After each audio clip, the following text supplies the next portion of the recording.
All right, so now that we're recording, we're going to jump right into it. And so the first thing I'm going to talk about, so I don't have any slides prepared for this workshop, so I'll just be explaining things and typing stuff in the editor, that kind of thing. The first thing I want to talk about is why React? Why would we use something like React? And as we'll see, it's designed to make development of relatively complex websites, especially reactive websites, so websites that easily respond to changes in your application state. It makes those kind of websites a lot easier to develop. So it essentially helps you define how your website looks given your application state. And then React handles for you whenever the state changes, updating your browser to match. The first thing I'm going to show you, you don't have to follow along with this part. If you haven't gotten that repo onto your computers yet, please make sure that you do. But the first thing doesn't require that. So I'm just going to show you if you wanted to create a new React app from scratch, so not using the starter project at all, how would you do that? So what you do is if you open up a terminal, if you have npm on your computer, so if you've got Node.js installed, then you would be able to type a command like this. So if I go npm create, and I like to use Vite as a build tool. And if I type this and press enter, and then I can type a name for the project. And then here it gives you a whole bunch of different options, and we would select React. So again, you don't have to follow along with this part. You can use JavaScript or TypeScript. I'll be using JavaScript for this workshop. And then what that does is it creates a folder with the same name as your project there. And then if I pop into that, and then the next thing I would do is I would install my dependencies. So if you're familiar with how Node works, hopefully from the last workshop, then you'll know that that's just npm install.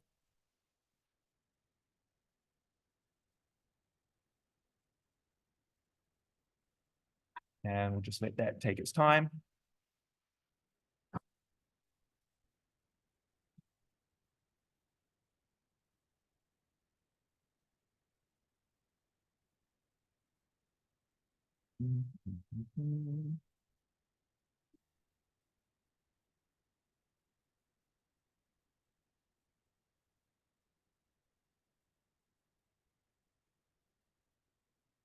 And then once that's done, then we just can start running this program. So npm run dev.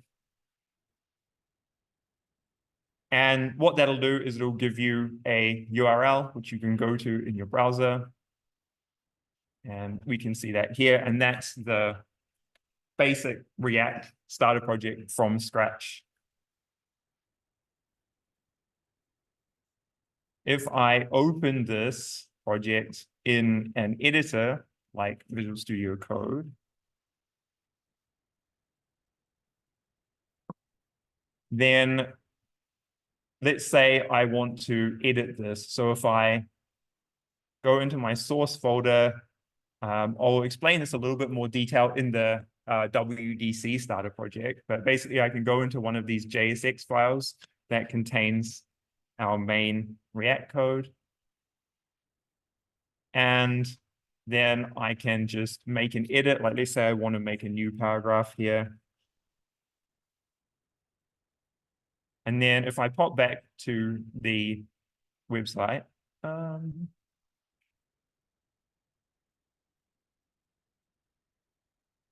oops, I didn't save it. That's why. Save. Now I pop back here and it's the text that you just typed is in there immediately. So this development environment, essentially, it lets you make changes to your React code and then immediately see those changes in your browser. So you don't have to keep refreshing your website to see the changes. You don't have to keep restarting a development server. Just Here I'll have this over here and the code over here, just to show you. Again, I'll change the title here from V plus React to plus WDCC, save, and immediately, as soon as I click the save button, it's there. So it's really fast. So this is the tool chain that we're going to be using today. And now we're going to get started with the actual project that's on the left-hand side there. So let me close this one. And I'll close this. And I'll open that project. Okay. So put your hands up if you haven't already gotten that repo onto your computers. There's a couple of you. So WDCC members, maybe can you go around and help the people who don't have that yet? Because I'll probably want to press on and take that URL off the screen. There's a couple of people over there who don't have that repo on their computer yet. Yeah. So if you get them started with that. And yeah. Cool.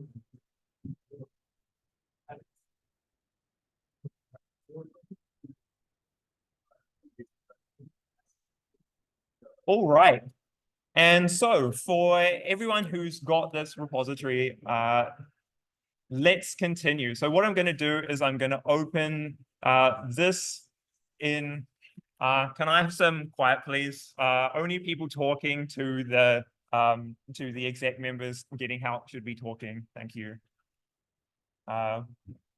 Okay, so what we're going to do is I'm going to open this project. So this is the repository that you've all downloaded. I'm going to open it in my development environment, which in my case is Visual Studio Code.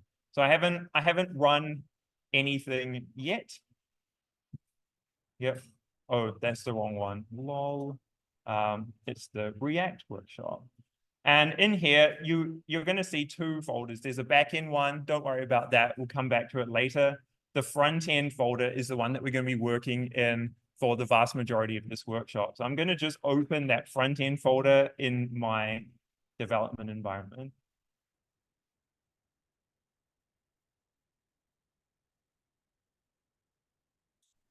And I'm going to take you through what we see in this project. While I do that, I'm going to install the dependencies. So I already have this folder here called node modules because I've already installed the dependencies. If you haven't done that yet, then you might want to open a terminal. And if you in Visual Studio Code, if there's a terminal, new terminal here, and that will open a terminal window down here. And then I can do that same command that I did before, which is npm install. So it doesn't matter if you run it, if you've already installed dependencies, it won't do anything. It's no harm in running it again. If you haven't already installed the dependencies, you will see something like this. It will say some number of packages added and found 0 vulnerabilities, hopefully. If you see that last line, found 0 vulnerabilities, you'll know that you've installed the dependencies correctly. If you're having trouble, by the way, keeping up, at any point, please do put your hand up and one of the exec will be able to come and help you. And if enough people are putting their hands up and getting assistance, then I'll probably pause for a while just to give everyone a chance to catch up.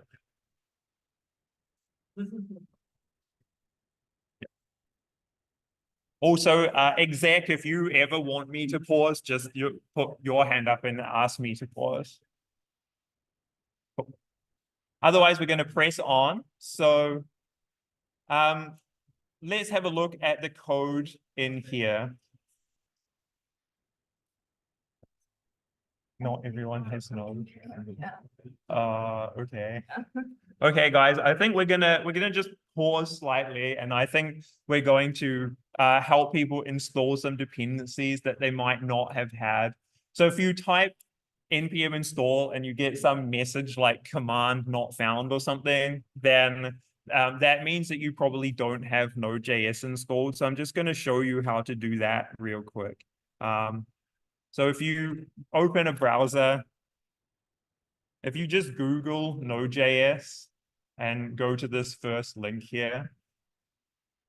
So this is the Node.js website, and you'd want to download the latest LTS release here is absolutely fine. So grab that. There'll be one for Mac, one for Windows. It doesn't matter what operating system you have, it'll work.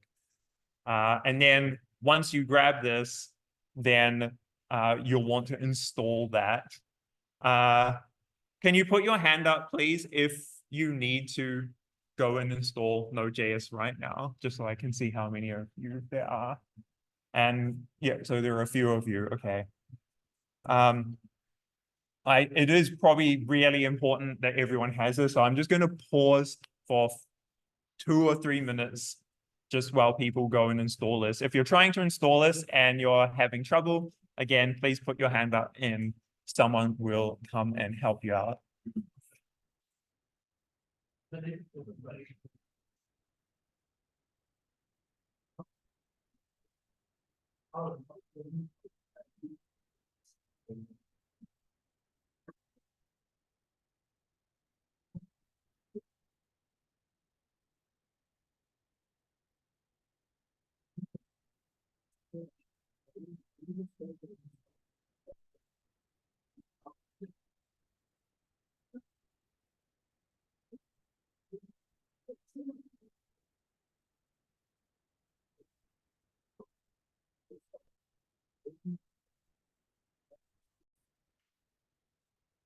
All right, so hopping over to my source code.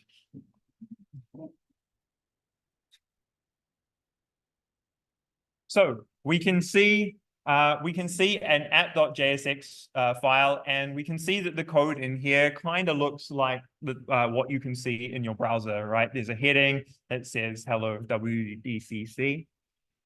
We can also see in our browser, there's obviously some CSS that's been applied to this. There's this white box around the edge here. And where that's coming from is in our source code here. We have, let me take you through this folder structure. So what we have an index.html, and this is essentially the HTML page loaded in the browser. And this HTML page has a special div with the ID of root. And basically your entire React application that you're building is going to be put in here. And how does it do that? Well, what it does is it runs this script, main.jsx, and that script is under our source folder. Main.jsx is this one. So this is the code that runs as soon as you load your application. And it's importing a few files. One of those is importing a CSS file. So you can do that in a React application. If you import a CSS file like this, then all those CSS styles will be applied to your application. So in this case, we're importing this CSS file, which changes some fonts, and that's basically all it does. Then we have this code here, which is how you start a React application. It's basically grabs that root div and renders this inside of that root. And what this is this is called JSX code. So it looks kind of like HTML code. So we've got tags and closing tags, and this one here is self-closing. And some of those tags just look like HTML elements, like that one's a div, this one's an H1. And some of them don't really, like these ones are actually React components. So what essentially JSX is, it's an HTML-like syntax that lets you build up your UI from a hierarchy of React components and what they call host elements, which is essentially the individual HTML elements on your page. So anyway, main.jsx mainly renders this app, and app is this file here. And this has another import for some CSS. This one looks a little bit different than the previous one. So here we just had import index.css. All the CSS in that file is applied to your entire website. This one here says import styles from, and then this CSS file. That CSS file is here. That has a container CSS class selector with a bunch of properties. And these properties here is essentially what's creating that white box around our page here. And how that CSS is actually applied to our application is here we have div class name equals. So that's one note. So if you're used to HTML, you might say class equals if you're trying to apply a CSS class. Most of the names for the HTML attributes are the same in React versus normal HTML. This one is one of the only ones that's different. So you say class name instead of class if you're putting a CSS class on here. But we've got class name equals, my dev environment contracts everything into ... But if I click on it, I can see styles.container. So what is styles? Styles is this object which we're importing from that CSS file. And what this lets you do is it essentially takes the CSS in this CSS file and it applies it only to this component. So it's like local CSS. So if you want to do a whole bunch of CSS that applies only to one React component, then you can use these CSS modules. So that's how that works. The container here refers to this container CSS selector in the CSS file itself.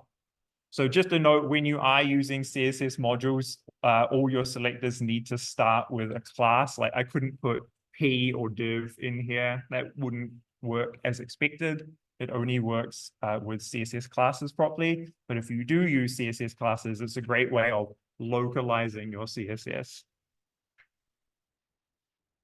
And then all we have is our text, hello WDCC, and we can see that right there.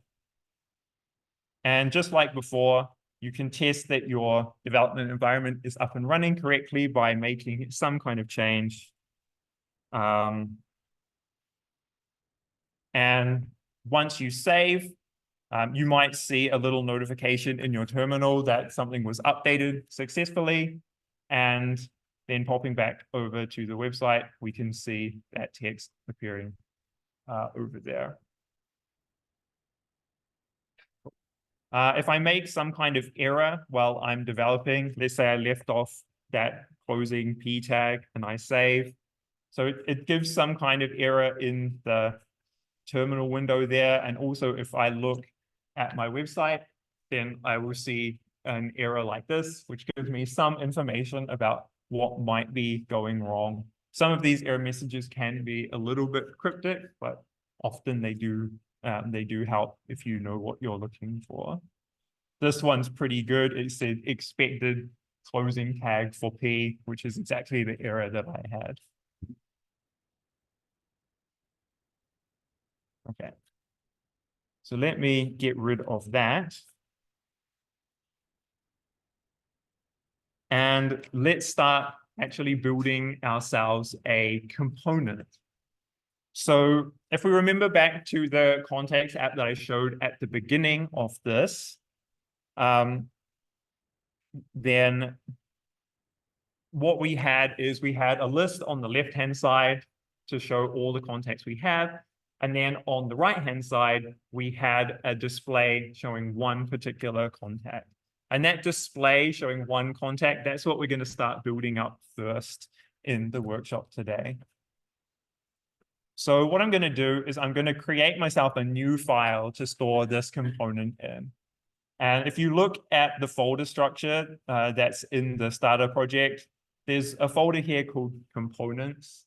So you don't have to organize your stuff according to this folder structure, but I think putting components in a components folder is pretty good practice. That's quite commonly done. So let's do that. So I'm going to right click here and I'm going to go new file.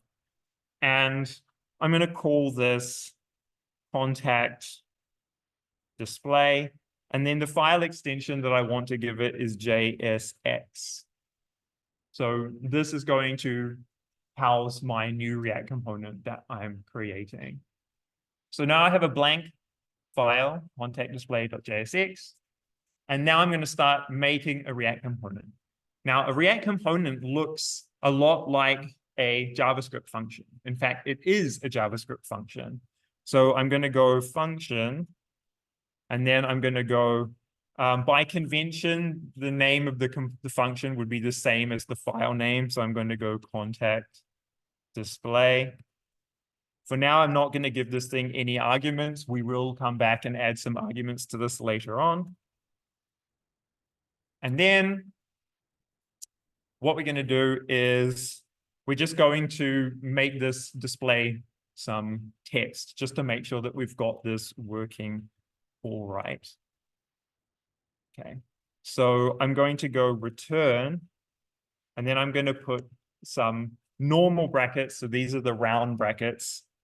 And in here, I'm going to put some JSX.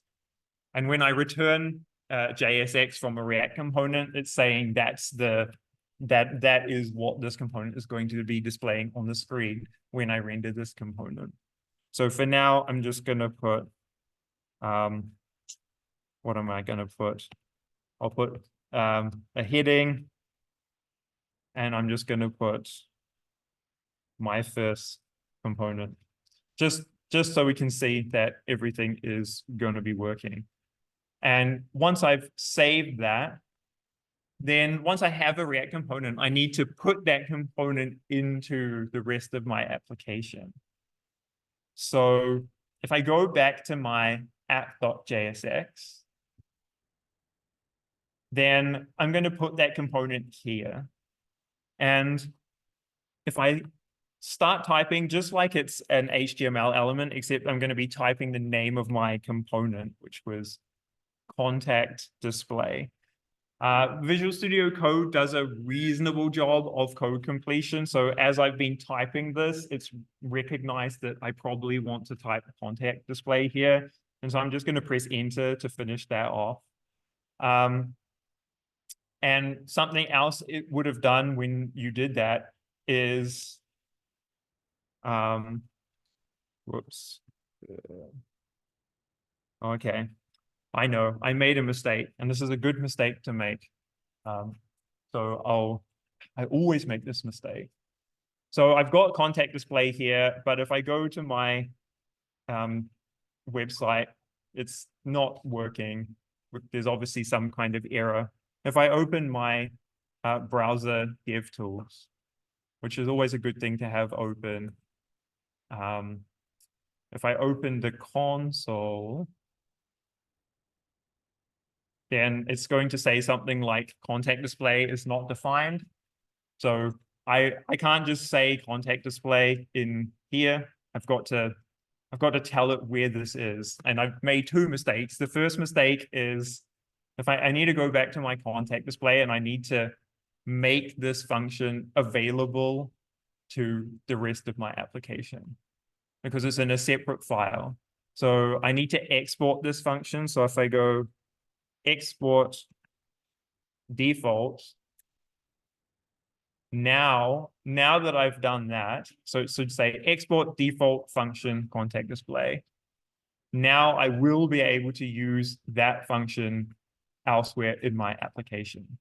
But once I've exported it, I still need to import it into this file. So if I go up to the top of my app.jsx where these imports are, and I go import, and if I start typing contact display, it is kind of already recognized. This is the one I'm trying to import, and that's where I'm importing it from. And I'll just click that to finish off that line of code there. If I'd remembered to export it before I typed it down here, so I'll just delete that line and that line to show you what I'm talking about. So if I'd remembered to export first, then when I started typing contact display in here, it automatically added the import for me as well as code completing this. Yeah. So, okay, I don't quite know where the import went. I think I clicked undo by mistake. There we go. Okay, so that kind of code completion works best if the file you're code completing from is also open in a tab. So if I close contact display and then tried to do that, it probably wouldn't have worked properly.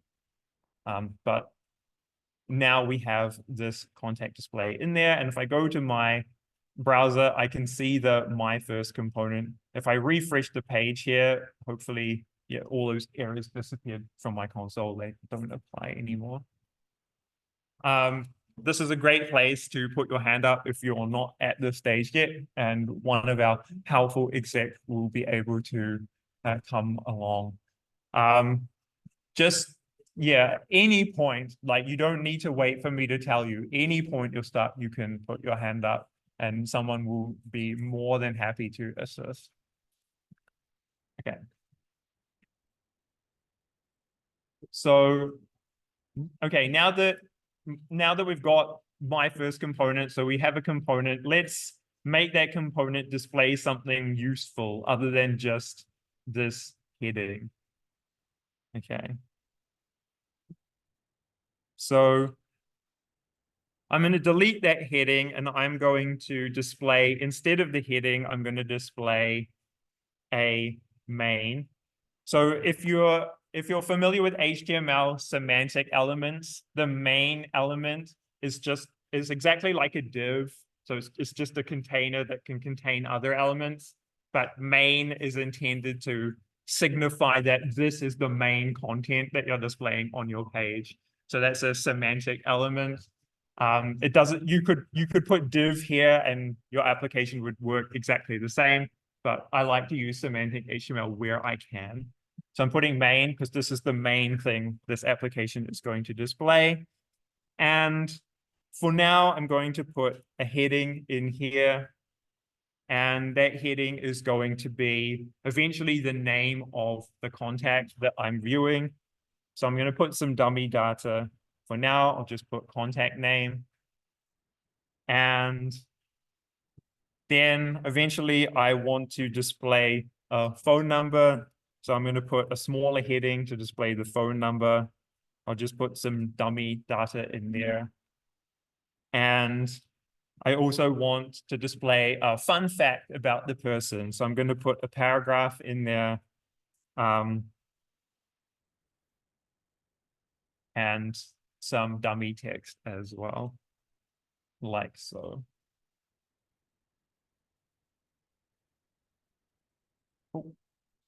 If you want to format your code at any point, then on my computer it's Alt-Shift-F. I'm not sure what the hotkey is on everyone's computer, but that will format your code nicely. Like if your tabs are all over the place and you've got weird amounts of spacing, then Alt-Shift-F format, everything looks nice. If you try and format your code and nothing changes, it probably means you have a syntax error in your code. So anyway, now that I've got these three things on display, then if I go back to my web page, we can now see contact name, the phone number, and a fun fact about that person.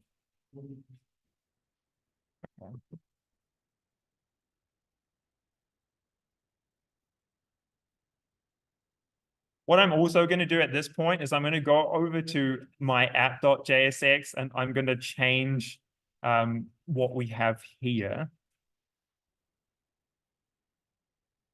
I'm going to I'm going to get rid of the hello WDCC for now. And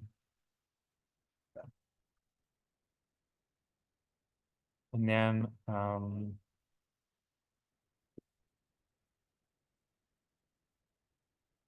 I will put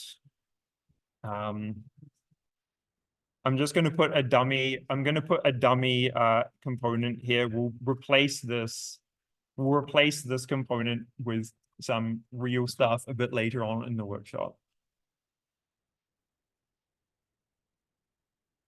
So now all I have on my page is the contact name here. Okay, I've still got I got a lot of white space there, which is annoying. So let me just get rid of that by editing some styles.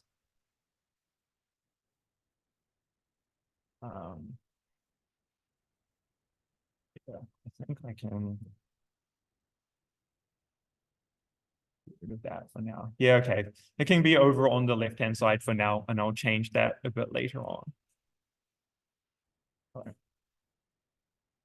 So I just got rid of this line from the app.module.css. I commented it out because we'll add it back in later on when we add that sidebar so that everything lines up nicely. By the way, if you're wondering how I'm doing this, toggling a comment on and off, if you just hold down Control and then the slash, that will let you toggle comments. It works for multi-line as well, if I select multiple lines. Okay. So the next thing we're going to do is, okay, so I've got some dummy data on display in here. Why don't I display some real data?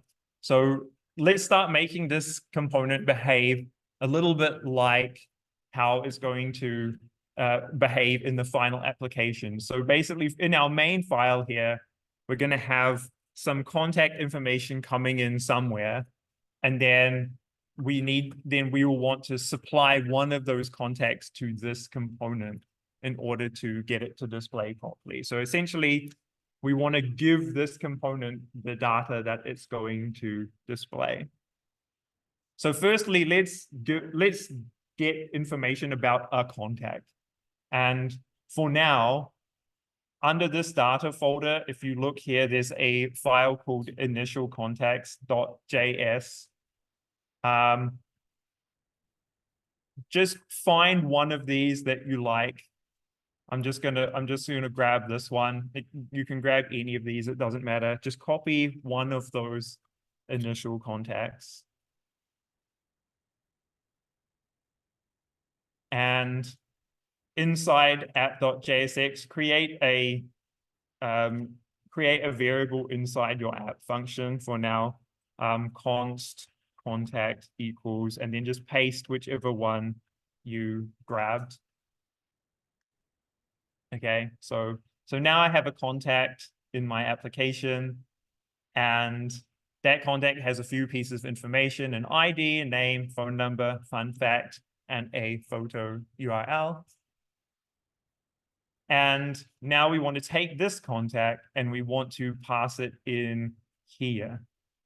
So how we do that is in React components, there's something called props or properties, and they look like HTML attributes. So if you're familiar with HTML attributes like image source equals blah, blah, blah, to tell you where the image is that you're trying to display. So that source is an attribute of that HTML element. A property of a React component looks the same.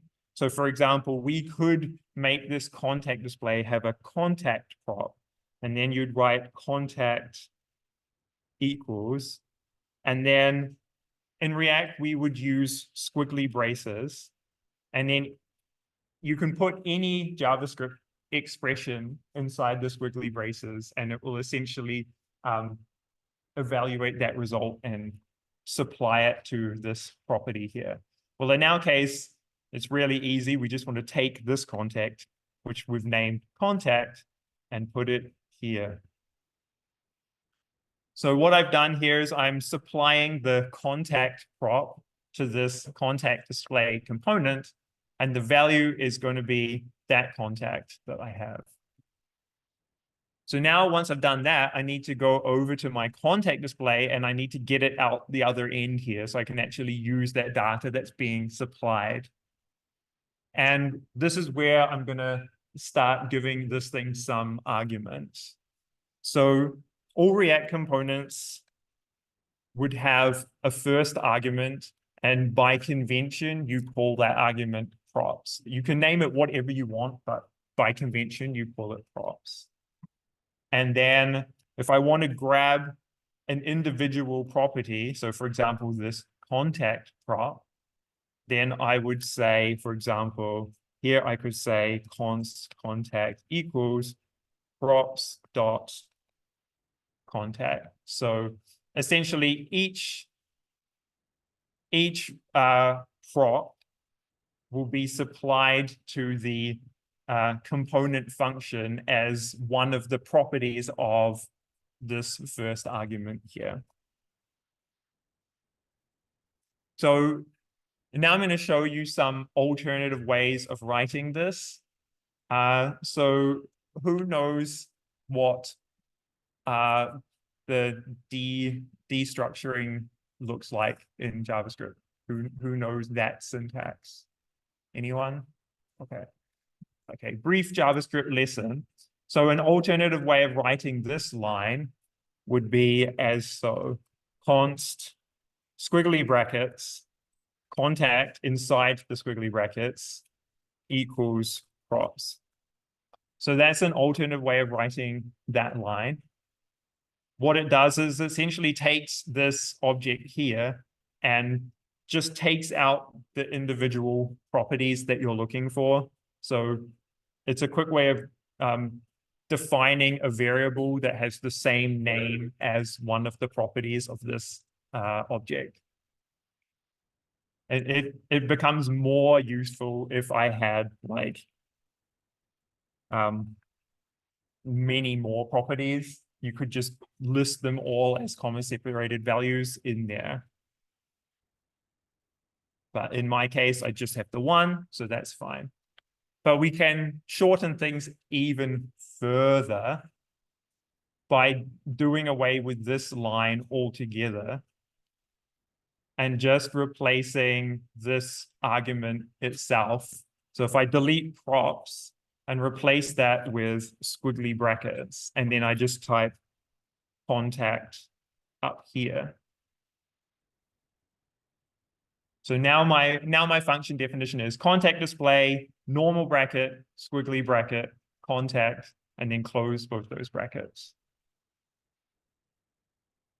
So that's using the object destructuring syntax from JavaScript. And it essentially lets me avoid having to write props.this, props.that all the way through my React code. Now I can just refer to the contact itself. So now if I want to replace this dummy data here with the data that's actually coming in from the contact, let's do that. So just popping over here to remind myself what information I have. So I've got a name, phone number, fun fact, and a photo. So we've already got a space for these three, and then we'll create one for the photo as well. So here's where I'm going to put my contact's name.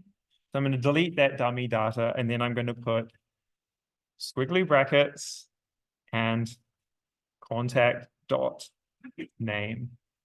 And if I do that and I save, and then I go back to my website, we'll see the name has changed to Walter White, which is the name that I chose for my contact. If you picked a different contact, the name appearing for you would be different as well.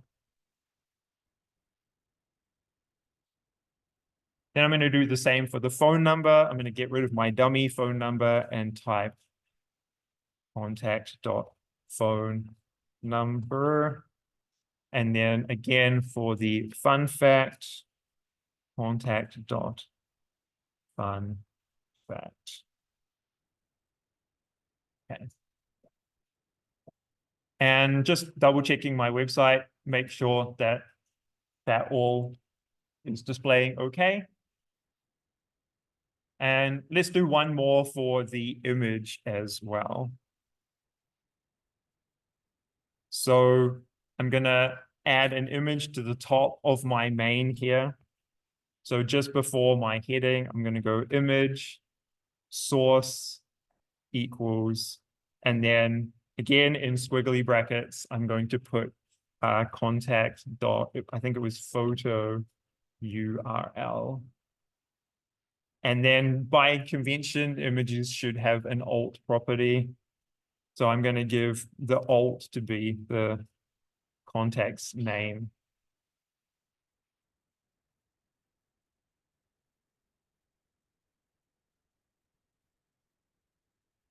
So now if I pop over to my website, okay, so we have this. I believe in that dummy data, all the contacts, no matter which one you choose, would have had an image that looks like this. So I think this is a good checkpoint. So who's up to this stage? Who's not up to this stage yet and would like a little bit of a hand? Stick your hands up, everyone.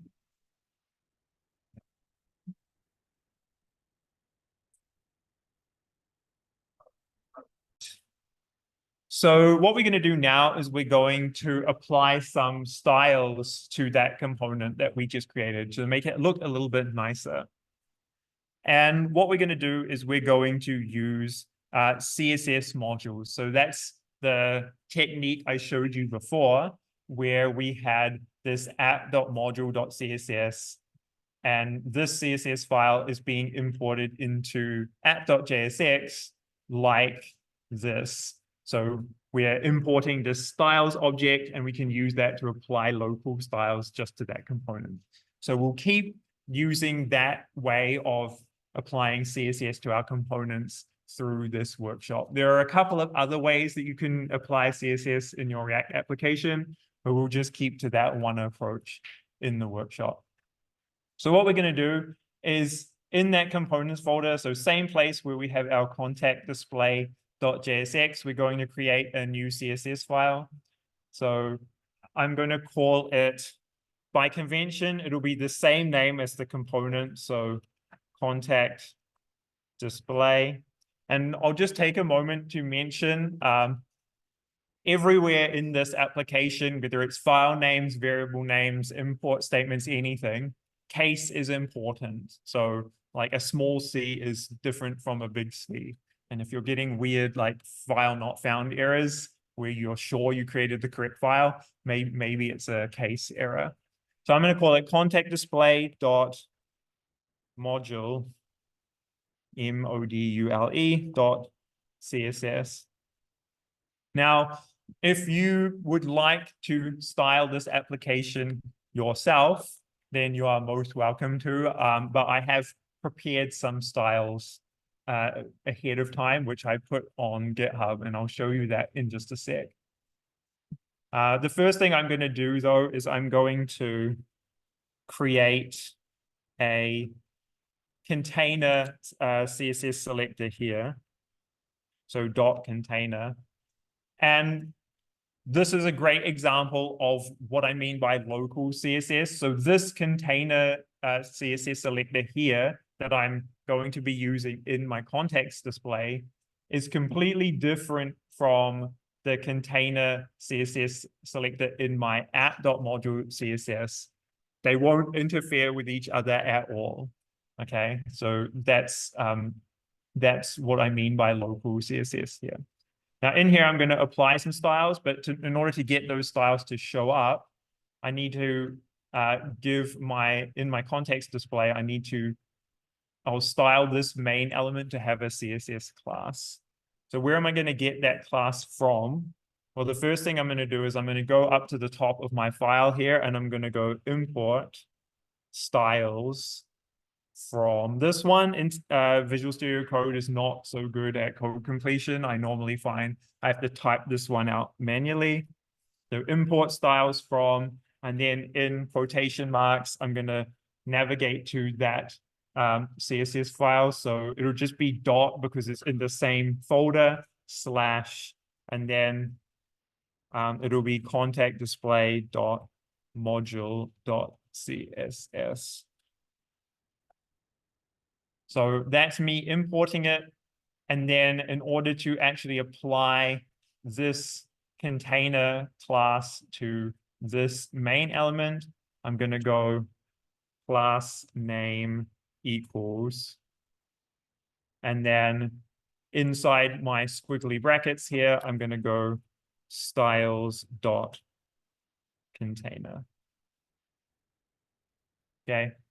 So once I've done that, any style I put in here is going to be applied. So for example, if I go background color red, just to make something really egregious looking, and open up my browser, we can see that the background color is indeed changed to red. And we'll also notice again, the background color of the whole application is not red. That's because this CSS container and the other CSS container are not interfering with each other. Okay. Now, once I have that, so you're welcome to go ahead and style this application, this component, however you like, or you can just use my styles, or to be honest, the WDCC club styles. I didn't actually style this application. But if you go over to that gist, so that's the first link I showed you, and you can get this URL, by the way, in the README. So if you go in your project to the readme.md, which is in the it's in the main folder here, the README.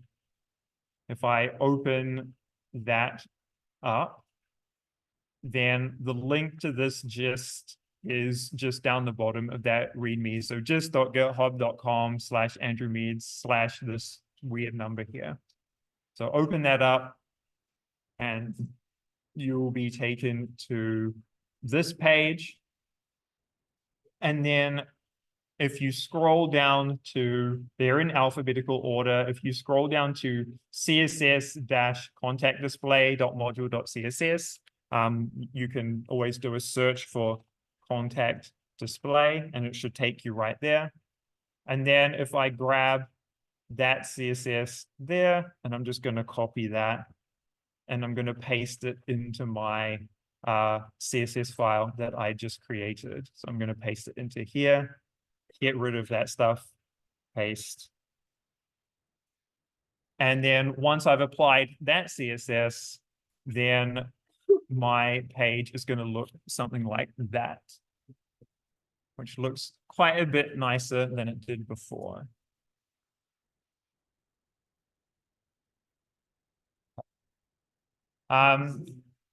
Who needs a hand getting up to this point? Please raise your hand and we'll be more than happy to come and help out. And then it's kind of close to the first break time. So once everyone's at this point, we can have that small break.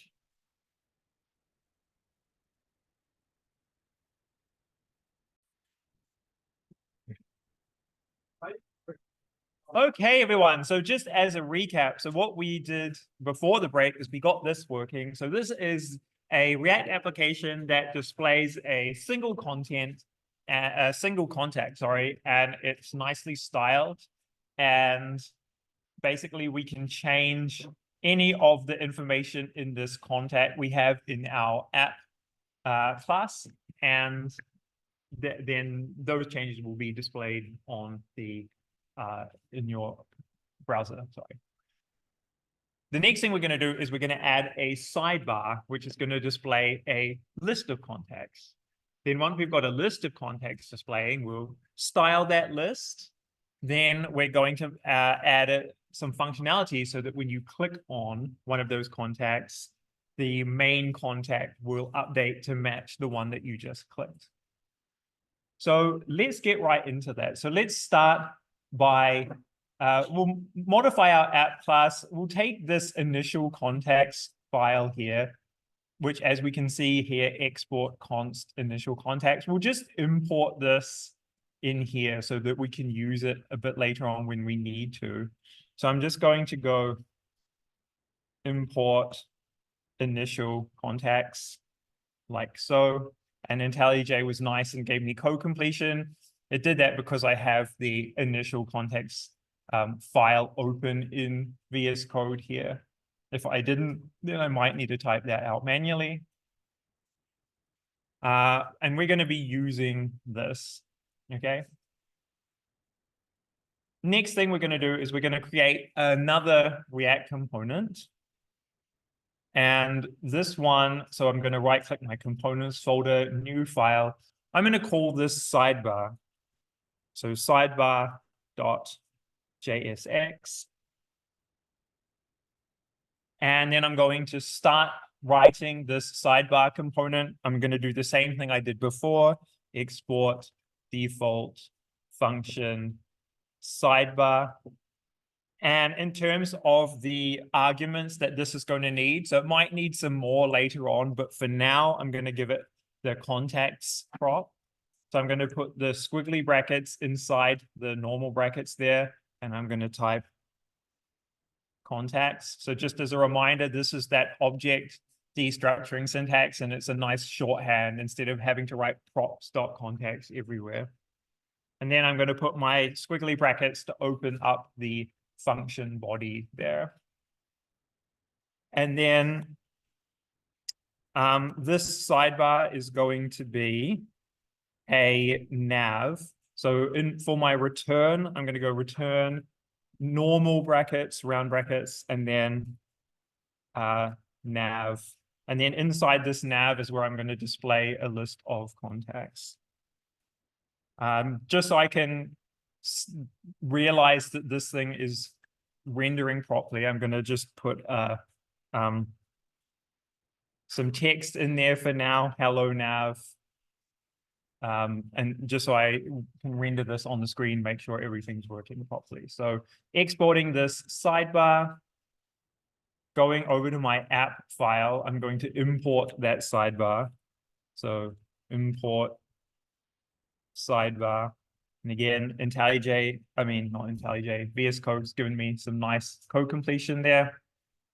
And then I'm going to render this sidebar. I put this dummy nav here before. I'm going to delete that. And I'm going to put my sidebar there. And then I'm going to give it the contacts prop. And I'm going to supply that with the initial contacts variable that we imported from that other file, like so. Just to get that all set up. And once we've done that, then if we pop over to our website, we can at least see that text, hello nav, in the corner here, just so I know that my sidebar is being rendered properly. So as usual, please do put your hand up if you are getting stuck, and one of the exec will come around and assist you.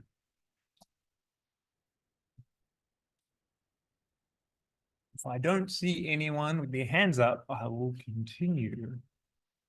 So the next thing we're going to do is, instead of displaying hello nav, we're actually going to display some information inside the contacts here. So this contacts is an array, right? And what I want to do is I want to go through each contact and display information about that contact. Okay, so for now, I'm going to go, let's see.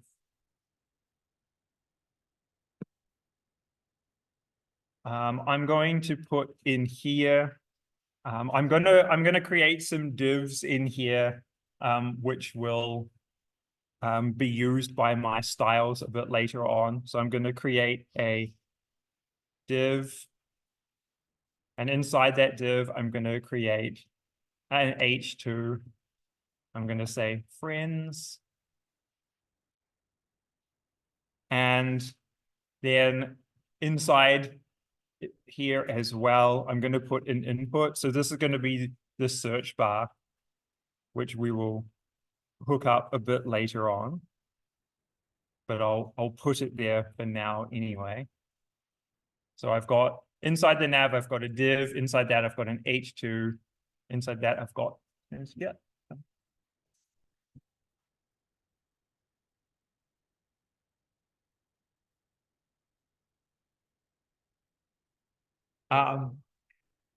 Sure. Okay, so people who are familiar, I mean, who put up your hand, who doesn't know what a for loop looks like in JavaScript?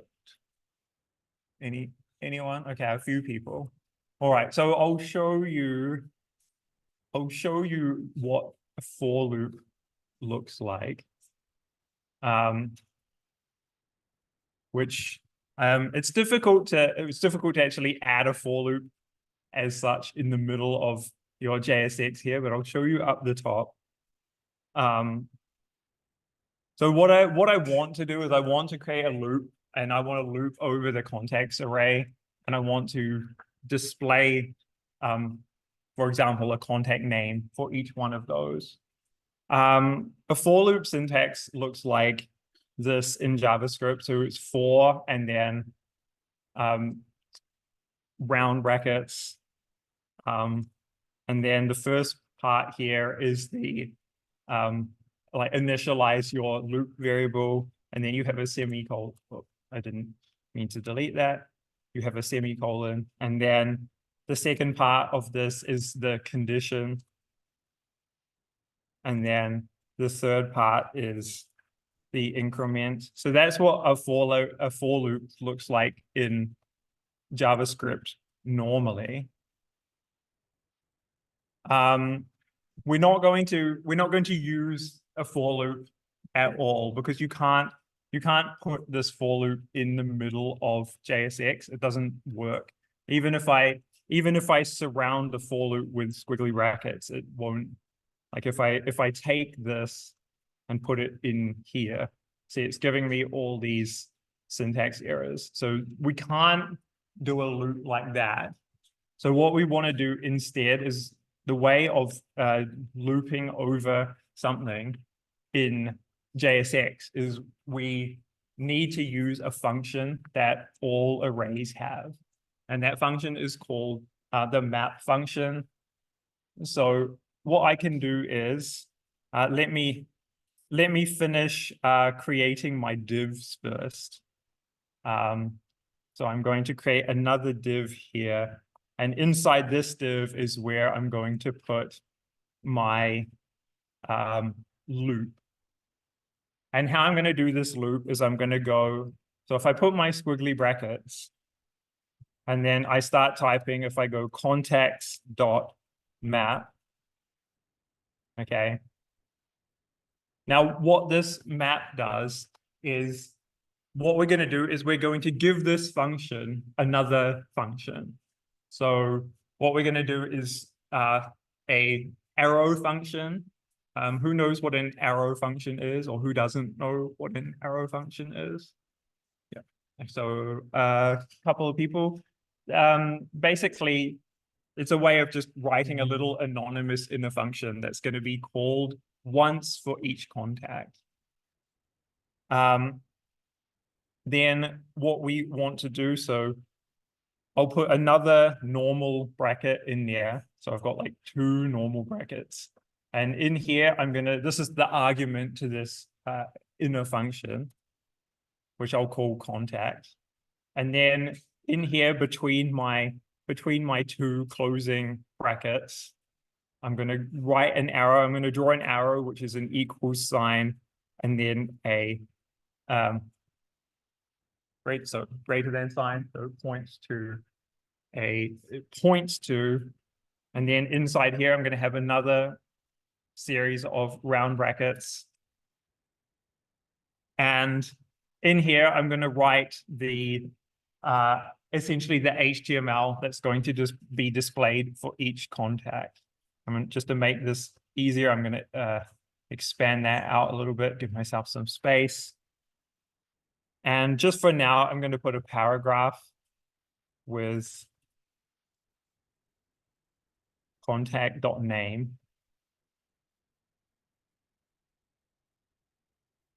Okay. So let me explain what this code is doing. So it's calling a map function on this array.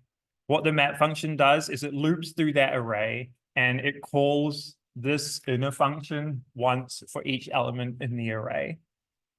And each time it calls this function, this variable here, which I've called contact, will be equal to that element in the array. So if we look at the contacts that I have, so the first time that function is executed, it will be Luke Skywalker. The second time, it will be Hermione Granger, and so on and so forth.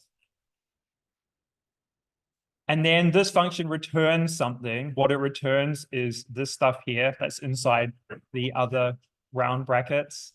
And what it's returning is essentially some JSX. So it's called mapping, the mapping function, because it maps an array of stuff onto an array of other stuff. So in this case, it maps an array of contacts onto an array of paragraphs that display those context names. And this is a really good way of doing a loop inside JSX code. If I save this and go to my browser, okay, we can see a UI that looks something like this. We can see a warning in my sidebar, in my console here, which I'll come back to. But for now, I can see a bunch of names on the left-hand side. So one paragraph for each contact in my list, as well as the friend's title and the search bar. Okay. Stick your hands up if you're having trouble with this part, and we'll come around and assist. Yep. And I'll put the source code back up on the screen as well.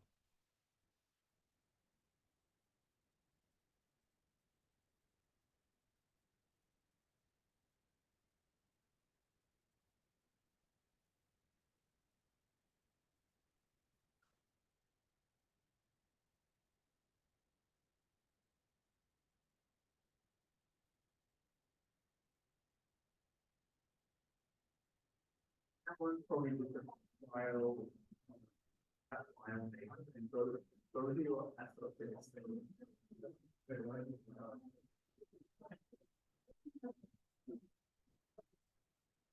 I think this one is contact data that's saying there's an actual data. That's the name of the file.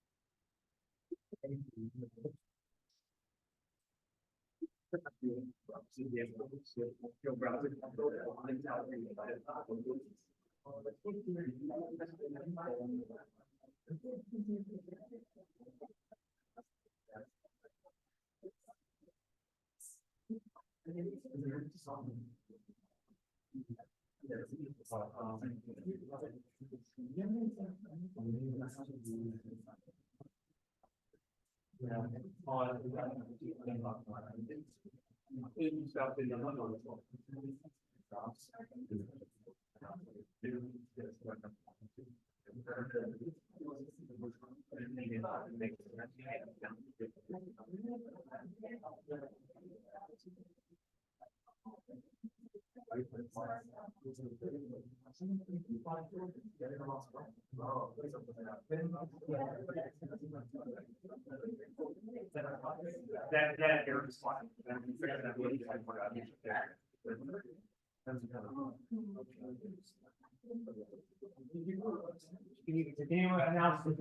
about getting the contact names?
Anyone else? No. Oh. All right. Fantastic. So let's continue on. So right now we're displaying the name of each contact in a list here. We want to display more than just the name. So if you remember back to the demo I did at the beginning, we had the name and an image as well. And let's extract that out into its own component. So let's create another component that just displays one item in the list. And then in here, we'll display a list of those components instead of just a bunch of paragraphs. So let's create another component. So over here, new file. This one I'm going to call contact card.jsx.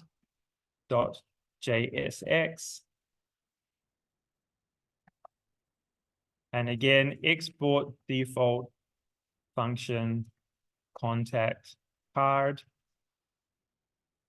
And then we know that this one is going to take a contact to display. So I've got the squiggly brackets and then contact. And we know that this one is going to return. Okay, so what it can go? Return.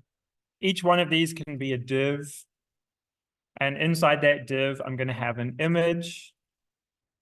I'll come back and put the source in a bit later on. So we've got an image, and then we'll have an H2 to display the contact's name. So let's fill all this out.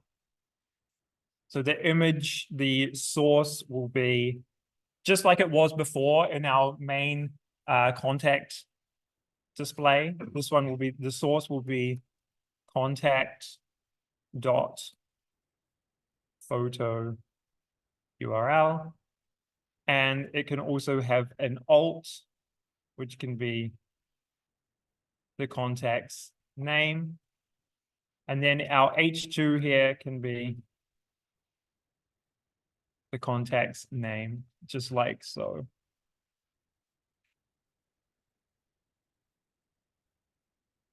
And we also want to style this thing to make it look good.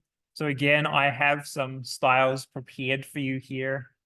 So if I go over to my components folder and I go new file, I'm going to create another one of those CSS modules.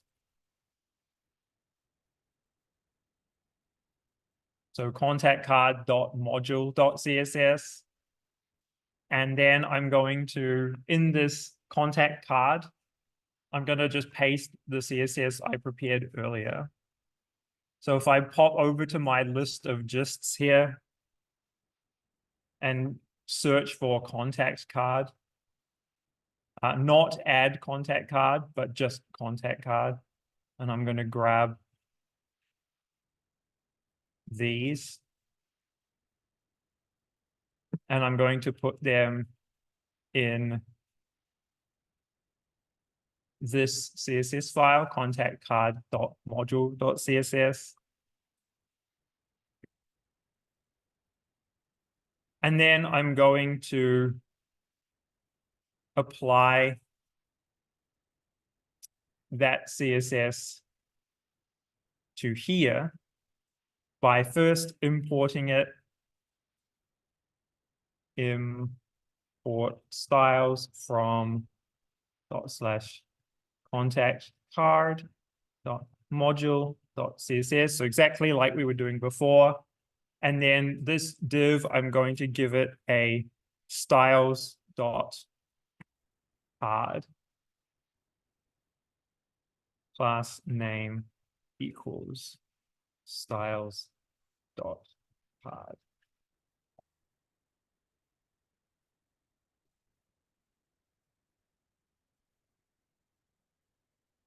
So now we have our contact card finished up for now. We'll definitely be coming back to this later. And then we're going to use that contact card instead of a paragraph in our sidebar. So if I delete that paragraph and I go instead contact card, and VS Code has helpfully imported that for me. And I'm going to go contact equals contact.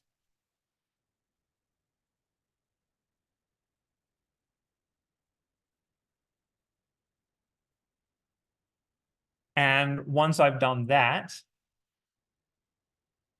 then I should be able to come over to my website and I can see something that looks like this. Okay. So each one of these is each one of these is a contact card, and that mouse over effect that you can see, that's given by the CSS.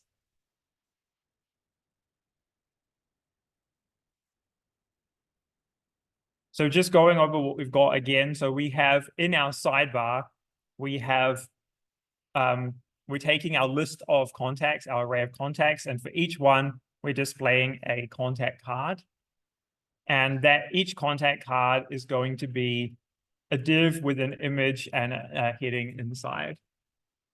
And that contact card is being styled at the moment from the styles that we just copied from my gist. And while we're at it, we may as well finish the styling part as well by styling the sidebar.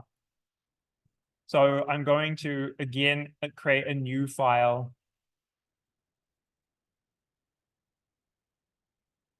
Sidebar.module.css. And I'm going to go over to my prepackaged CSS code here. Again, find sidebar, and I'm going to copy all of those. I'm going to paste them into sidebar.module.css.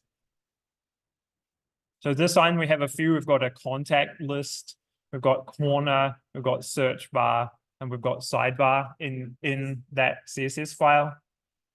I'm going to import those same way as I always have, import styles from /sidebar.module.css. And then I'm going to apply those CSS styles to various HTML elements that I have here.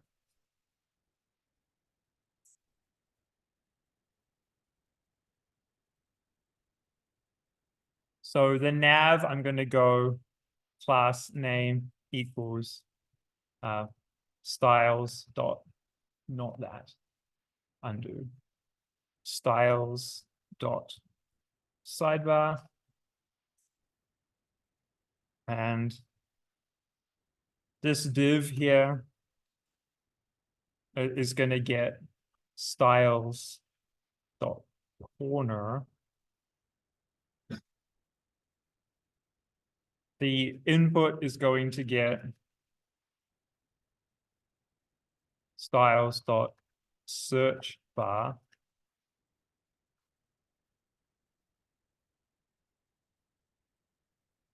And this div here displaying the list of contact cards is going to get class name equals styles dot contact list.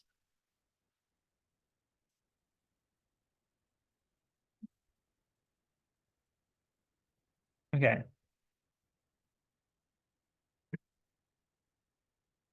So popping back over to my website. So what I have now the search bar here and this title look more centered, and my list of contacts now has its own scroll bar, so it doesn't make my entire application scroll down.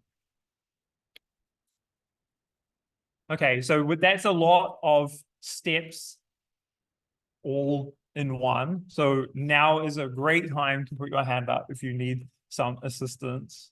And what I'm going to do is I'm going to, I'm going to take this sidebar. I'm going to take this sidebar.jsx and I'm going to add this. I'm going to add this to the gist. So you can grab this. You can grab this code that I've just typed. So I'm just going Control A, Control C. I've just copied this entire file that I'm working on. And I'm popping over to my gists here. And I'm going to edit this. And I'm going to make a new file in here. I'm going to call it sidebar.jsx and paste. Okay. So if you refresh my gist page, you could now find sidebar.jsx on there, which hopefully will help you. And I'm going to put contact card on there as well. So again, I'm going to go grab contact card here. I'm going to copy that. I'm going to add a new file to my gist called contact card.jsx and paste in there as well. So now you should be able to find contact card and sidebar.jsx in that gist. So you can start by grabbing that code directly from me. And then if you're still requiring assistance after that, then put your hand up and we'll be happy to come and help.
So this error, once you've gotten up to this point, is the only one that's left. Even if you refresh your browser, you will still see this error. And it's something about list should have a unique key prop.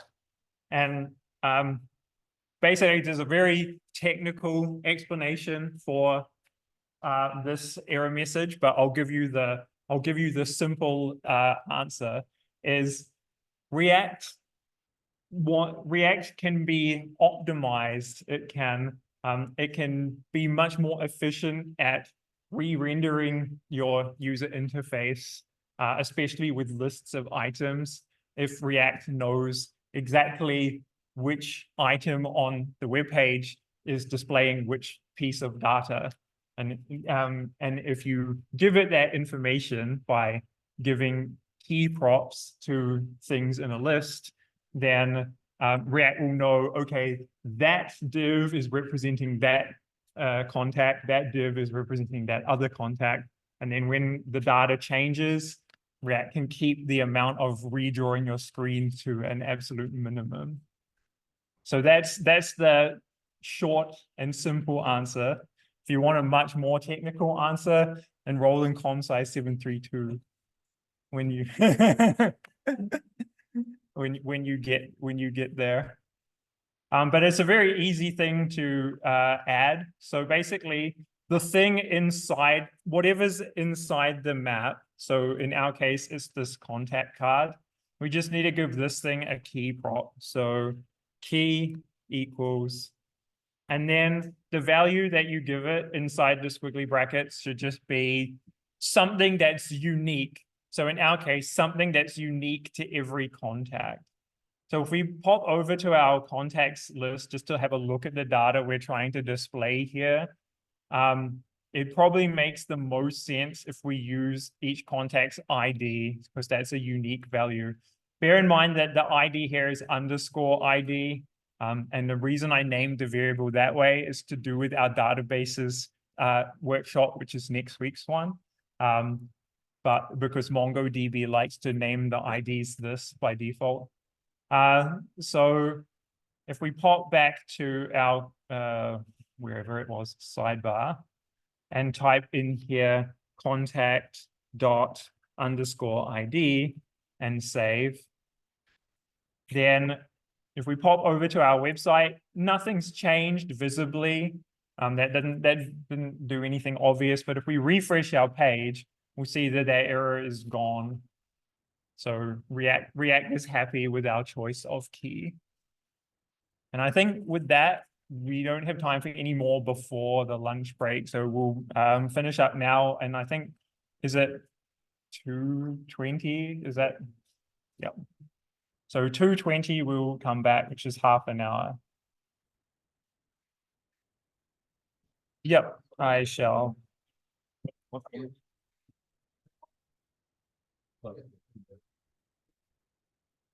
Yeah, so it's this part that I just added. Yeah. Okay, everyone, I think we're gonna make a start. So we've got just over an hour left in this last workshop section.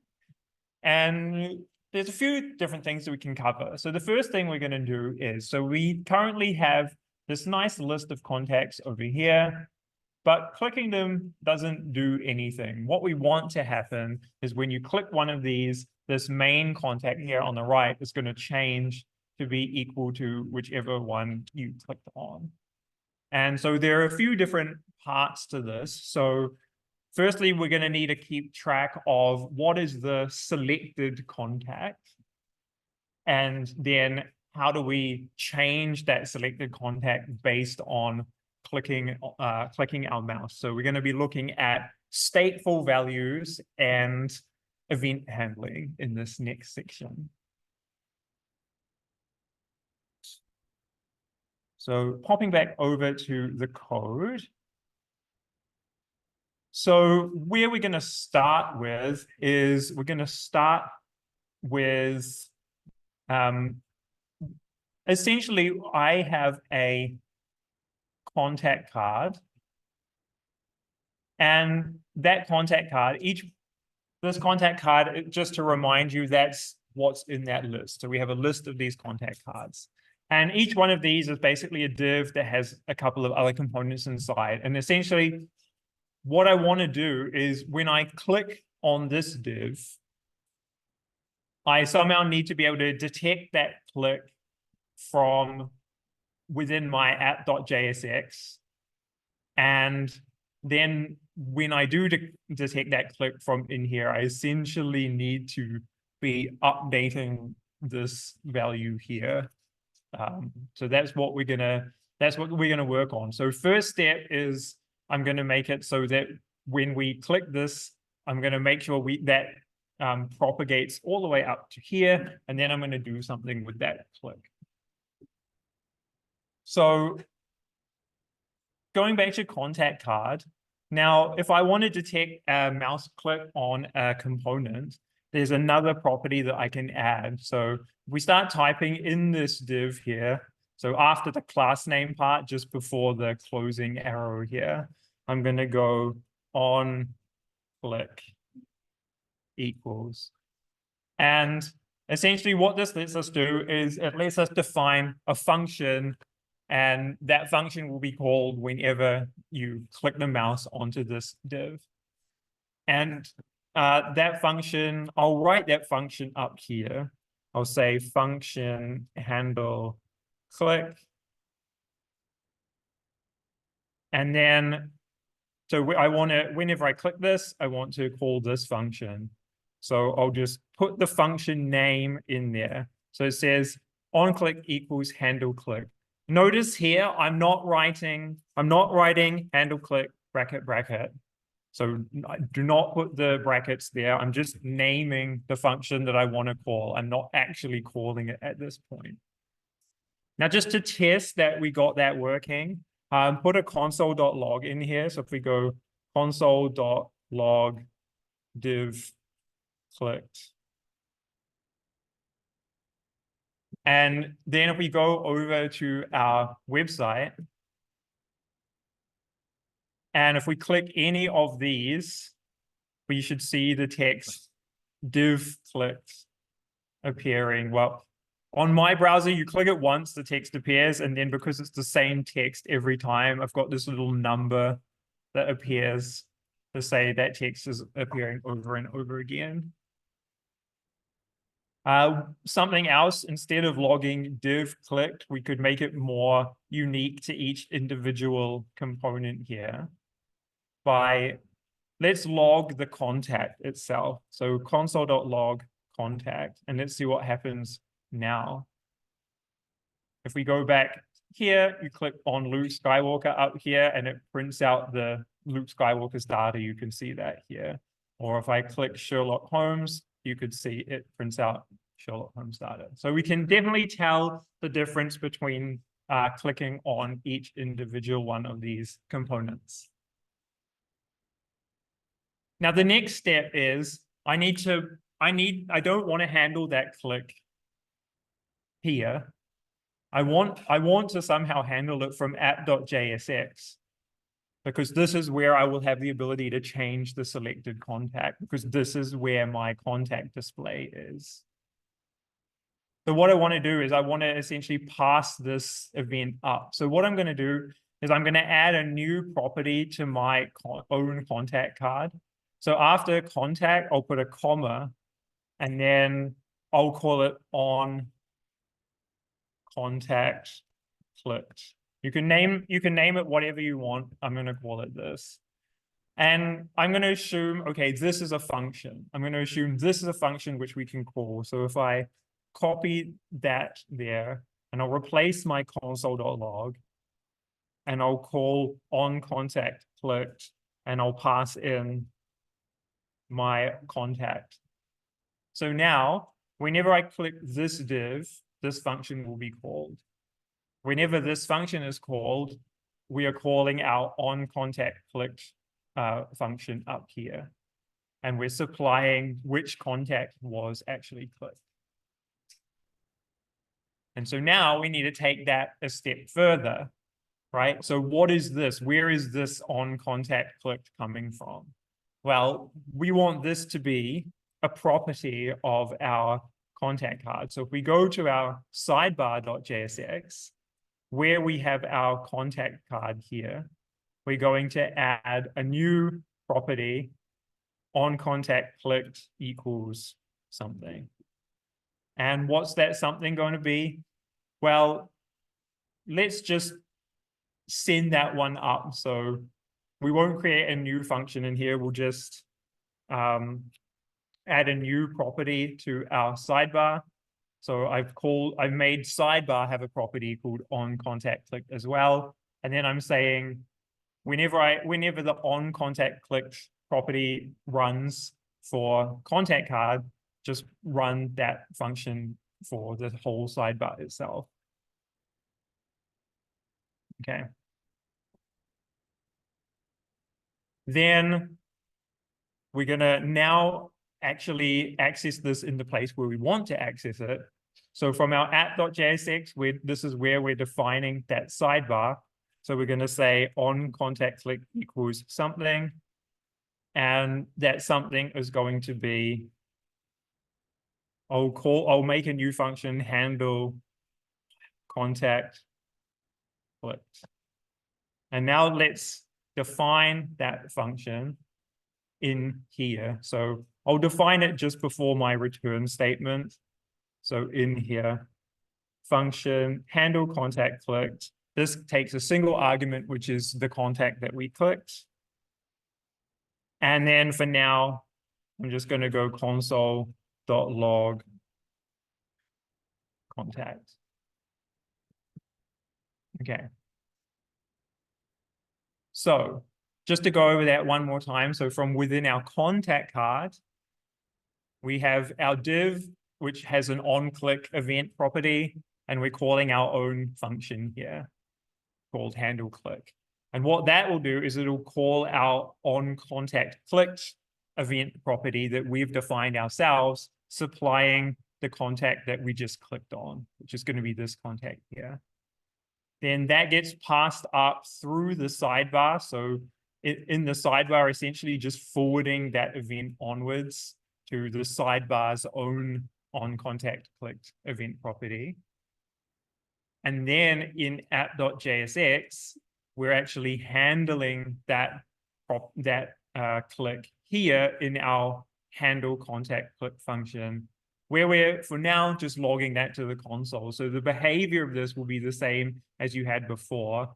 If I refresh to clear my console there, if I click on any of these, the same thing is happening before. That contact is appearing in my console when I click it. The difference is that logic is now in my app.jsx instead of my contact card, which is a much more useful place for me to be able to do something with that information. I'll just point out here, so I've mentioned like things like, it doesn't matter what you name this, it's just a variable name, you can call it what you want. And the same with these functions here. But I've been using a standard or best practice naming convention for event properties, where the property name will start with on. And then when I'm finally handling that event and actually doing something with it, I've named the function handle blah blah blah with the same name. So you don't have to name your functions that way, but I do, and it's a convention that a lot of React developers follow. So it kind of helps to tell, you know, at a glance, what is this function doing? Well, it's handling when you click a contact. It's like just a good function and variable naming.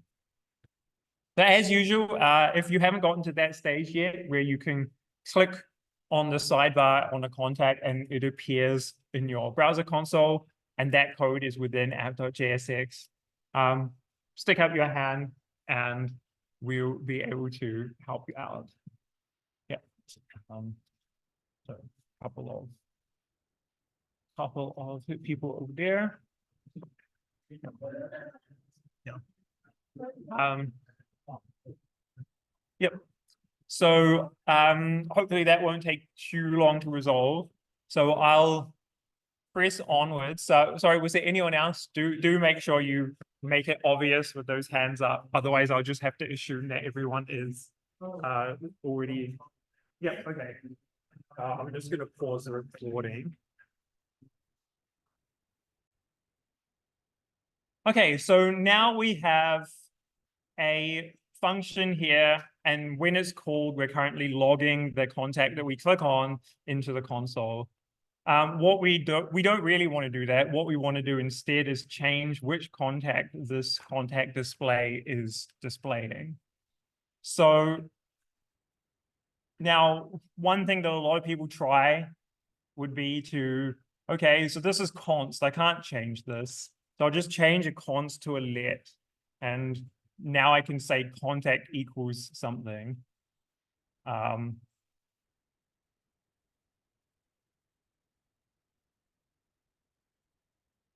Except I'll change the contact here to a C just to make it obvious that it's a different variable. So essentially, whenever this function is called, I'm setting this contact to the contact that was just clicked. Okay, so that looks like it should work. And if I go here, I'll refresh the page. I'm not getting any errors, but also nothing's happening when I'm clicking the buttons, right? So what I'm getting at is that if I want my user interface to update in response to my data changing, then I can't just set a variable to a new value and it just works. It's not quite that easy with React. So what we have to do is we have to define a variable as being a stateful value, and then we have to change it in a certain way. So let's do that now. So I'm going to go over to my code again. So this is all in app.jsx. I'm going to import. I'm going to add an import here, and this import is going to be something that we're going to use, import. And if you start typing use state, use is all lowercase, state has a capital S. If you start typing that, then this top one, import it from React. I'll just press enter. So this use state function, this is a function that the React library provides to us, and we're going to use it now. So instead of defining my contact like this, I'm going to define it. I'm going to delete this actually. And I'm going to say const. Okay. I'm typing square brackets as if I'm defining an array, but and then the first element of this array is going to be my stateful variable name, which I'm going to call contact, just like I was calling it before. And then the second element of this array is going to be a function that I can use to change the value. So by convention, you would call that set and then the name. So contact, comma, set contact, and then equals use state. And then the use state function takes an argument here, which is like the initial value. So I'm going to say, well, I've got an array of initial contacts here. So I'll just go initial contact square bracket 0 will give me the first one. So what I'm saying here is I'm telling React to create a stateful value called contact. The initial value of that variable is going to be the first element in this array, which would probably be Luke Skywalker, I think, from memory. And then if I want to change that value, I will be able to change it by calling this set contact function. So what I'll do is instead of here having contact equals C, I will instead use the set contact function that React has provided to me. And in brackets, I will put at C there.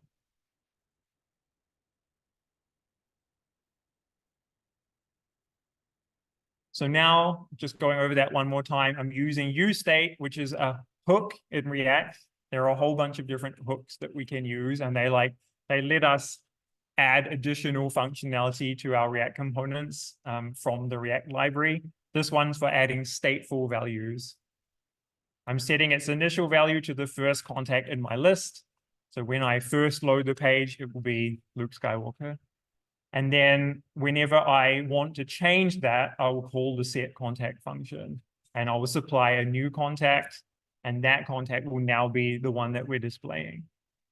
So if I go over to my website, we can see that, refresh the page, it starts with Luke Skywalker. If I click anyone else, then it changes to the one that I have clicked on. Okay. Again, please put your hand up if you're needing a hand with that. And I'll just leave the source code up and come around. Okay, so in my sidebar component, I'm going to make some space up here before the return value. And I'm going to use that use state again. So I'm going to use a stateful value to store my search term. So the text that I'm typing in the search box. So I'm going to go again with use state. So const, I'll call it search. And then the setter function, I'll call set search equals use state. This time I haven't imported use state already, but VS Code is being nice to me and the code completion recognizes that function. So I clicked that button and it automatically imported it for me.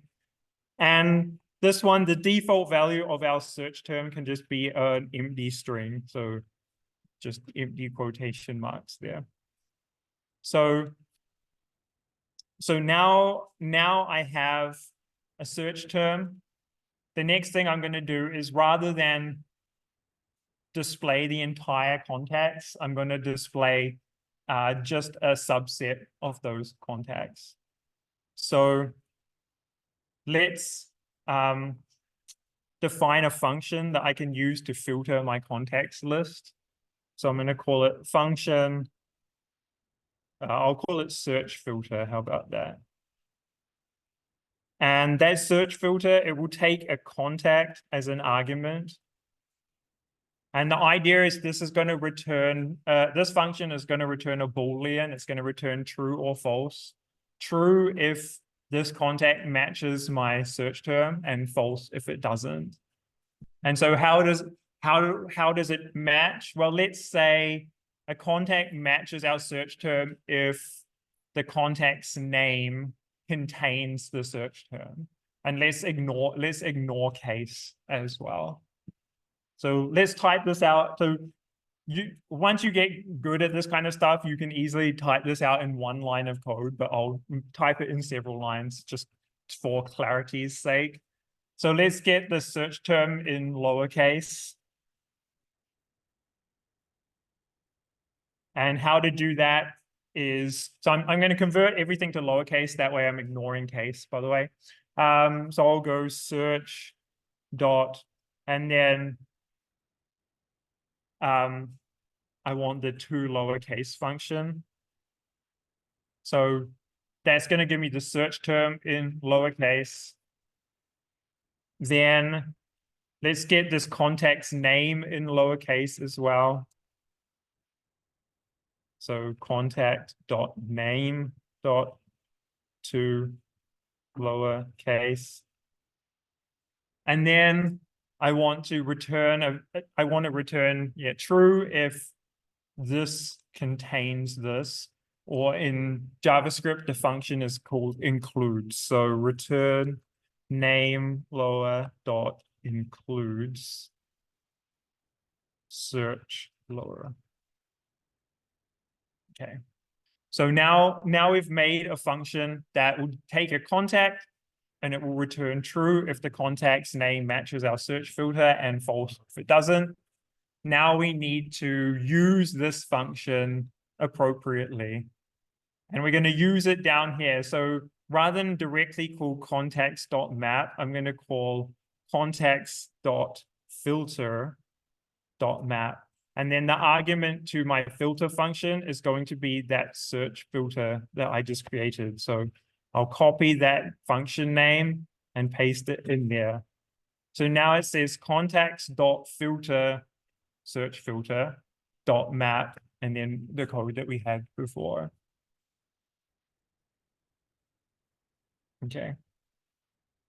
And if we run this code, and now if I type in my search bar, well, actually nothing's going to happen yet, is it? Because I haven't written the code yet that when I type in the search bar, that search field is updated. I haven't written that code yet. But we can test, like if I go here and I change the initial value of our search to Luke, for example,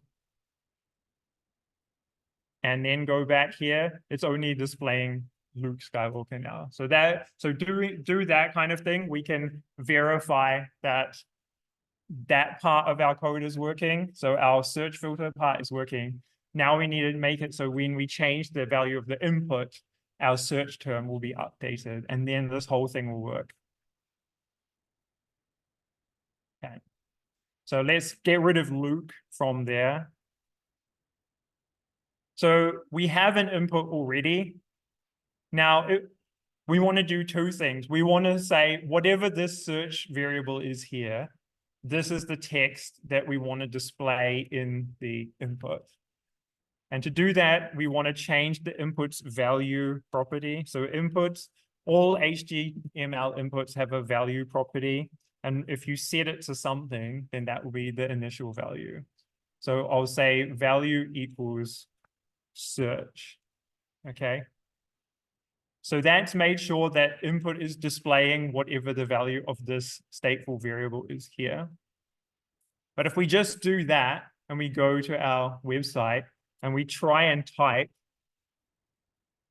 we can't actually even type in the search box anymore, because it's kind of, the search term is always empty string. And no matter what I type, it's always empty string. And we can also see that React's given us a warning here on the right-hand side, saying something about changing an uncontrolled input. So it's giving us a warning that something we're doing is not quite right, probably, and we might want to fix that.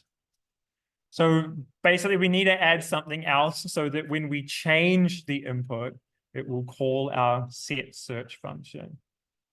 So let's add another function up here. This one's going to be called handle change. This one will take a single argument, which I'm going to call E. That's just a convention. For an event like clicking a button or changing an input, the event functions, they normally call themselves E. And then E is going to be an object that contains information about the event. In this case, the event is going to be typing in our input. So we're going to go set search. And what are we going to set it to? Well, our event E has a property called target. Target refers to which HTML element generated that event. So it'll be the input in our case. And then input has a value property like so. So what we're doing is whenever we call this function, it'll set search to e.target.value. And the last thing to do is just call this function in the correct place, which will be in our input, we're adding another property. This one's called on change equals that function, handle change. Okay.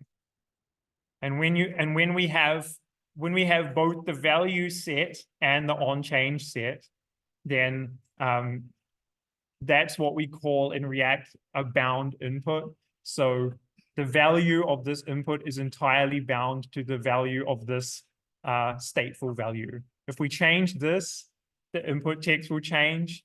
And if we change the input, this value will change. So it's like a two-way data binding that we've set up. And now that we've done that, now we should, okay, I'll refresh the page. A warning's gone away. And now if I start typing, we can see that as I type, as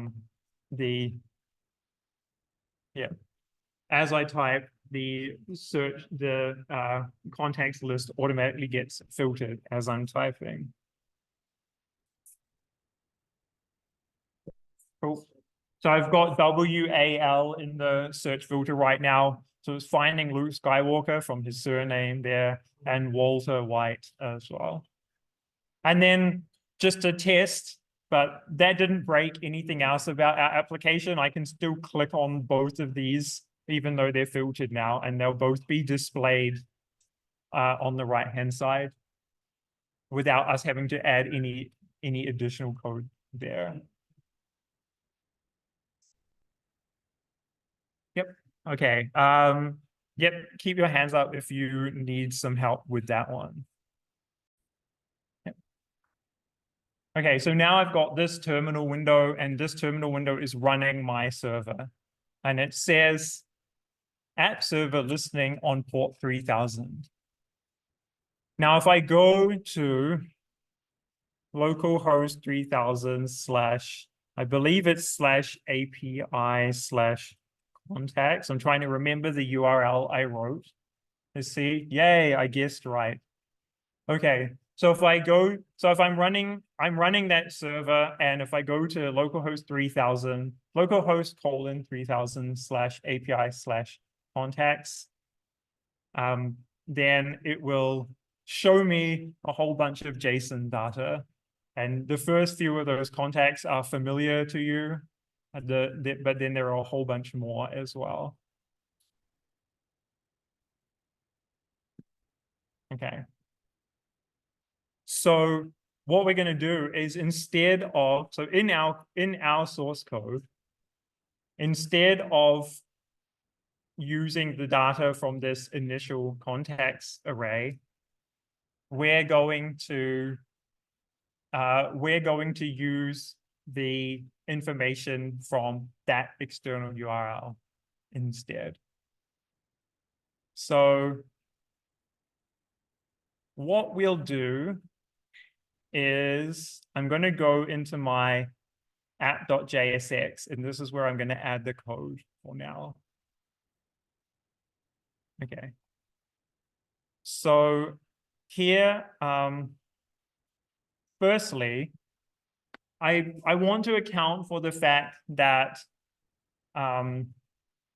my contacts may not have loaded from the server yet. So when I first load my front end, it's going to send a request to the server to load the contacts. But in that split second before my server sends the data back, I might have an empty list of contacts. So I want to make sure that my app handles an empty list of contacts. And if I have an empty list of contacts, then this is going to be undefined as well. So I want to make sure that my app handles an undefined contact here. So let's change this. Instead of setting this to be initial contact 0, I'm going to set this to null. And I'm going to see what happens and see what breaks. So if I go back to my code here, okay, so lots of things broke. So let's improve our application to so that it's not trying to render all this data that's coming from a null contact. So there are a couple of ways I could do that. I can do it here, and I can say only draw this contact display if the contact is not null. So I could do what is kind of like an if statement around this contact display. That's one way of doing it. Or the other way of doing it is to modify contact display itself so that it handles if contact is null. So which one am I going to do? Well, for simplicity's sake, for this workshop, we'll do the first one. Who knows what a ternary operator is in JavaScript by any chance? A few people. Essentially, how that looks is you have a Boolean condition, so something that evaluates to true or false. Then you have a question mark, and then you have the value if true, then you have a colon, and then you have the value if false. So I'm gonna cut this. So I'm not deleting, I'm cutting it because I'm gonna be pasting it soon. So cut that. And I'm gonna add squiggly brackets. And so the first part of our ternary operator is the Boolean true or false. So in my case, that would be contact is not equal to null. So, okay, so that's if we have a contact or if the contact is not null, then question mark. So if it's not null, display that thing. So I just pasted what I had before. And then colon. So the value if false. So if I do have a null contact, undefined. And if you render undefined, React handles that by just not drawing anything. So it's perfectly okay to render undefined.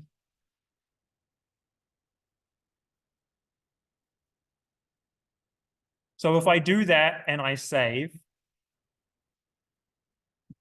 now, okay, I don't know. Oh yeah, I do know why it's suddenly so big, because my user interface doesn't really handle the, I know, it's fine. Yeah. It's just because I was zoomed in. So if now when I load the page, it starts off with nothing selected until I click one of these. And then it displays the one that I've selected, just as it did before.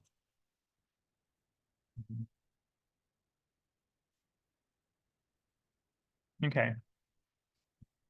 So now that our code handles a null contact, the next thing we're going to need to do is we're going to go over here. We're going to change, instead of directly using initial contacts down here, we're going to create another one of those stateful values up here for our contacts list. So I'll call it contacts, comma, set context equals use state. And for now, I'll put initial context in there. And then down below where I was using initial context, I'll use this context value here. So if I do that and I save and go back to my website, nothing's changed. It still works the same way as it did before. The difference is that now context is a stateful value that I can change. So my idea is I'm going to start with not an initial context, but I'm going to start with an empty array, which in JavaScript is just empty square brackets. So when I first load my website, there's nothing there at all. And then when the contexts are loaded from my API, they're going to be added using this set context function here, and then they'll display on my web page. So that's what we're going for here. Next, I'm going to create a function that's going to load those contexts for me. Now, this function is going to be called, I'll call it fetch contexts. It doesn't need to have any arguments. Now, this function, it's going to be calling the browser's fetch API, which is how you handle grabbing data from a server. And that's an asynchronous operation, which I won't go into the details too much, but essentially fetching data from a server is something that can take a long time. And React, or not React, but JavaScript in general has a mechanism by which those long-running operations won't block the user interface. So you don't want your entire website to hang while you're fetching the data. That would be poor usability. So what it does is it makes any of those long-running operations asynchronous, and then we can use asynchronous operations in our code by making the function that we have here. I'm going to mark this function as an async function by typing the word async before function.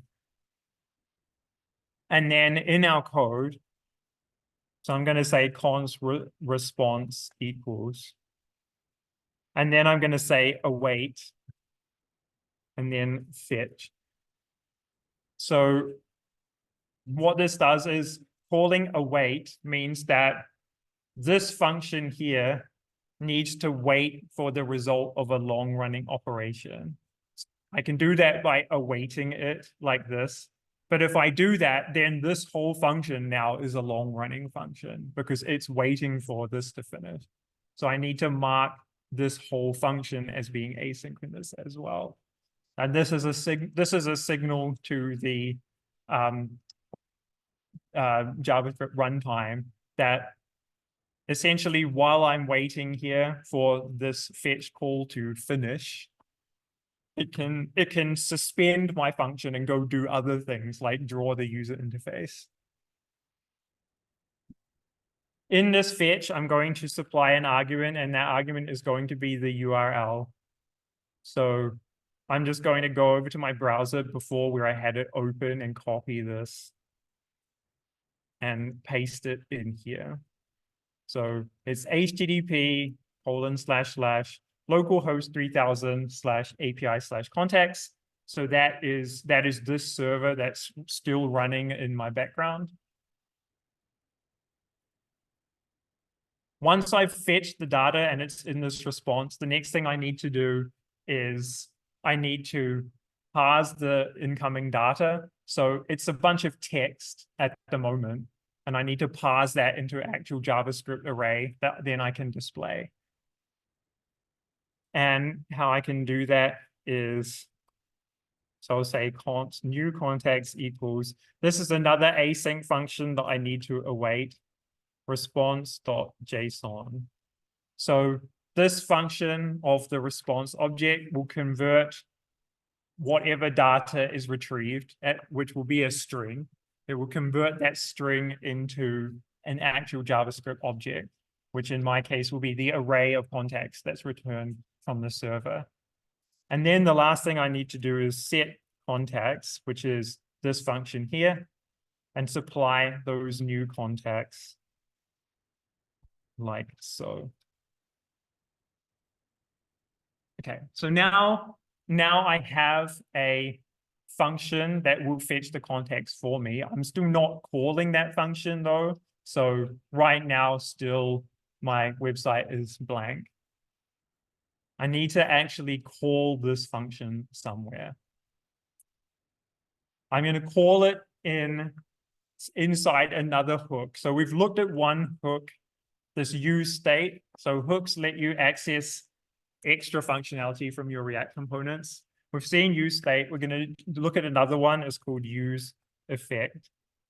So if I type this and press enter, it happily added use effect to my import up here.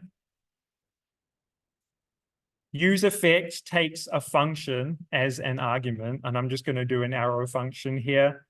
No arguments, so just bracket, bracket, arrow, and then a function here.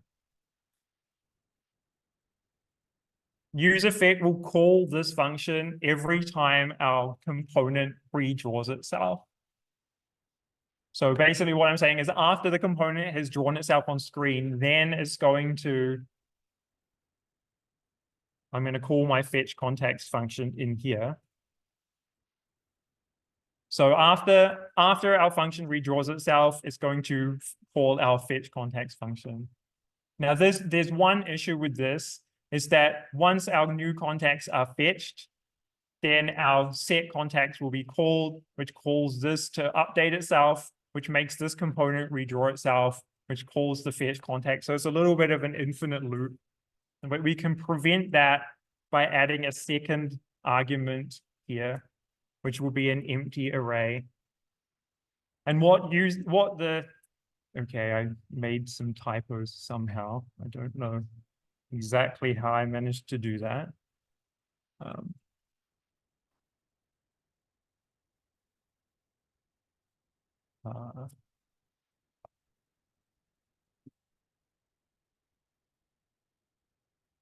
There we go. Okay, so the second argument to use effect, React will look at the values in this array. And unless some of the values in here change, it won't rerun it. So because there are no values in this empty array, there are no values to change, which means that this function will only ever run once when our app first loads and is displayed within the browser. So when it first is displayed, this function will be called to go fetch our contacts, and then it will call this to display those contacts. That will cause this function to re-render, which will draw our new contacts on the screen, but then this won't ever run again because we're using the blank array here. And if we pop back to our website, we can see that if I refresh the page, there's a brief pause that you can see where it's fetching that data, where nothing is displayed on the left-hand side. And then as soon as that data is available, this is updated.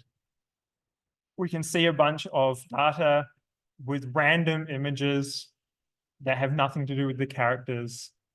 I don't think Luke Skywalker looks like that. Yeah, but that's all working. Everything else is working as it was before. The only difference now is that the data is coming from an external API instead of an array hard-coded into our application. The search works, so I can type HER gives me Hermione, and it gives me Sherlock Holmes there as well. Okay. And because I'm not using this initial contacts anymore, I'm going to delete that import from my code. And then I'm going to delete the file entirely from my application because I don't need it anymore.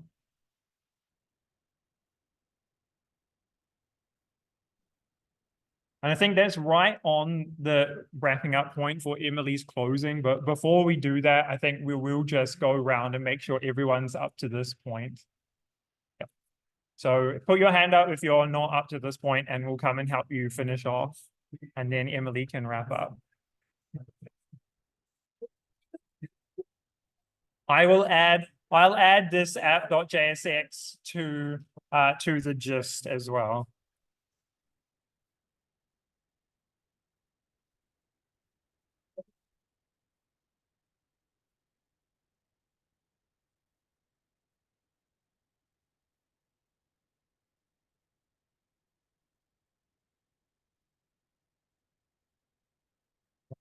So I just added app.jsx to the gist. So if you want to just grab the code that I've created from there, you can. Remember that this code is only going to work on your computer if you have the server running on port 3000 on your computer. If you don't, the code won't work even if it's correct.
Oh, I see. I've got to log in to my browser to make data data online.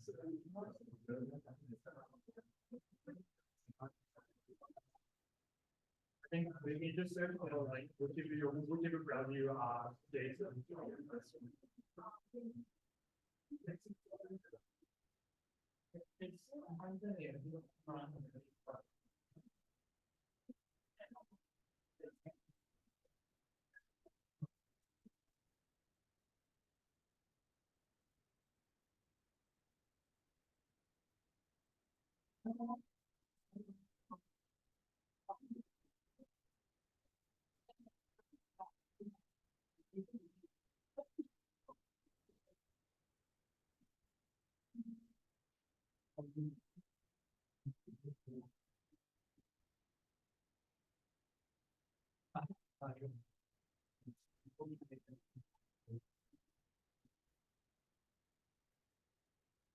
Oh no, I can't.